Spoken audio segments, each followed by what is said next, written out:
Hey guys, there's the pup. She's pretty good, guys. We've been playing a lot, so she's more interested in staying in the yard now. It's just that when we're doing chores, she goes for a stroll, right? There's our bird aviary over there. Actually, yesterday we had an event with it. It wanted to tip over. Yeah, guys, it went from winter to late spring or summer around here. The other day it was 23 Celsius or about 74 Fahrenheit. And yesterday was 22 or 72 Fahrenheit. It's like really nice. But anyways, yesterday a little thunderstorm rolled through. I couldn't believe it. I could hear thunder brewing or rumbling in the distance. And then it basically went right overhead here. And Kulika said some trees were pointing down. Like I was in the car waiting. We were going to go pick up our other car that we got repaired. And she said, well, I was in the car. She saw these trees just like blades of grass so weak, pointing down. She's talking about those ones there. She said they were like blades of grass, like just, the wind was so strong, like it was just pointing down. And then she told me to come and help her. It looked like the aviary wanted to tip over because of that tarp on there, right? Like we've been trying to keep that on there so that we can keep the ground underneath clean because of the avian flu in Canada here. It's not that bad maybe, but you still got to take precautions. So that lift, it didn't tip over, but it lifted. So we took the tarp off and put it in the garage because we thought, no, we don't want that tipping over. And even Pup was a little scared, all that wind and everything and thunder. She doesn't like booming noises, like she doesn't like thunder or fireworks. A lot of dogs don't, but she was kind of scared. She was in the car because she went for a ride with us, so she was okay. So anyways, we went into the car, like after it didn't last long, like maybe 4 or 5 minutes. It was all over and it was sunny again and like nothing ever happened and nothing did happen here. Just, we thought, the aviary could tip over. Like what are we're going to have to anchor that better or whatever. Someone left a comment, they said you should tie the tarp down to the ground, not to the aviary, because then if the tarp goes, let it go, but then you don't lose the aviary. So that's a good idea. So anyways, we went to go get the car and on the way, check this clip out. Look at that. Might have been a tornado that came through here, not a plow wind. There's huge damage here. This is our neighbor. 1 kilometer south of us, half a mile. Wow. Their garage is destroyed and a bunch of, they said wood went through the house and there's tenants in there. They're okay though.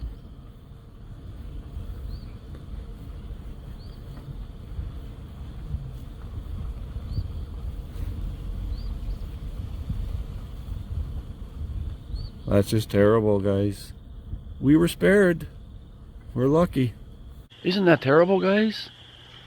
They believe a tornado came through there. Like, at first I said, what do you think, a plow wind? He said he thinks so, but we went out there to see how they're doing, and everybody's okay. No one was hurt.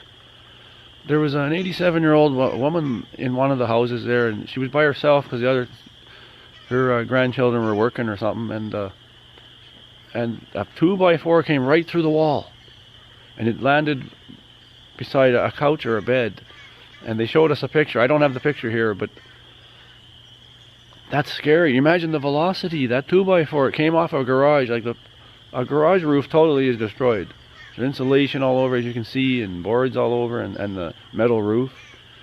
But the velocity for that, just to go right through, like right through the building, like didn't go through the window.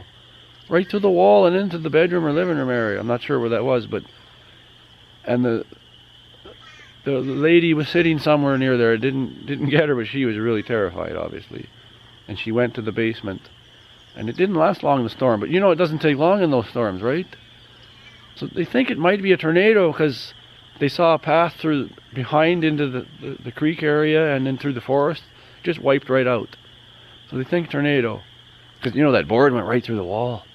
Isn't that terrible, guys? So after we've seen all that damage over there, who cares about the aviary, right?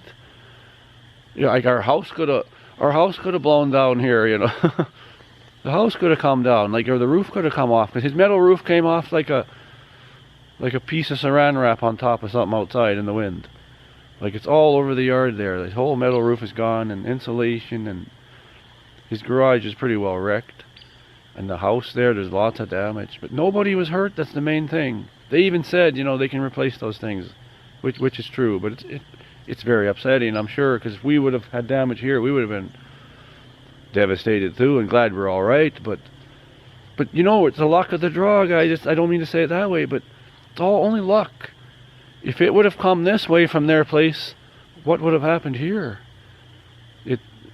It went, you know, that direction there, across on the other side of that bush there somewhere. I'll show you that in a second here. It went there on the other side, and it just went there somewhere. I don't know. Not in our property at all. Pop. I think she sees a squirrel.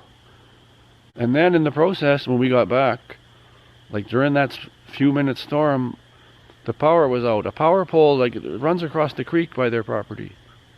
Our power's all underground here, but some places it's above ground, right? And if it goes out there, it affects us too.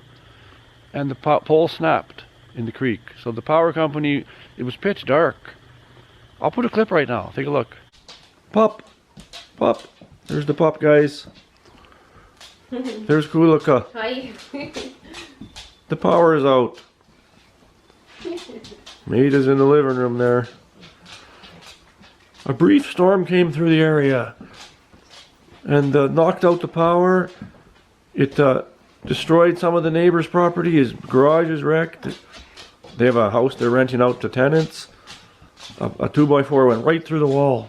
There was an 87-year-old woman in the house that, you know, if she would have been a foot either other way, it might have went right through her. So she's okay, and everyone else is too. But who knows when it'll go back on? They said a power pole snapped, and it's in a creek.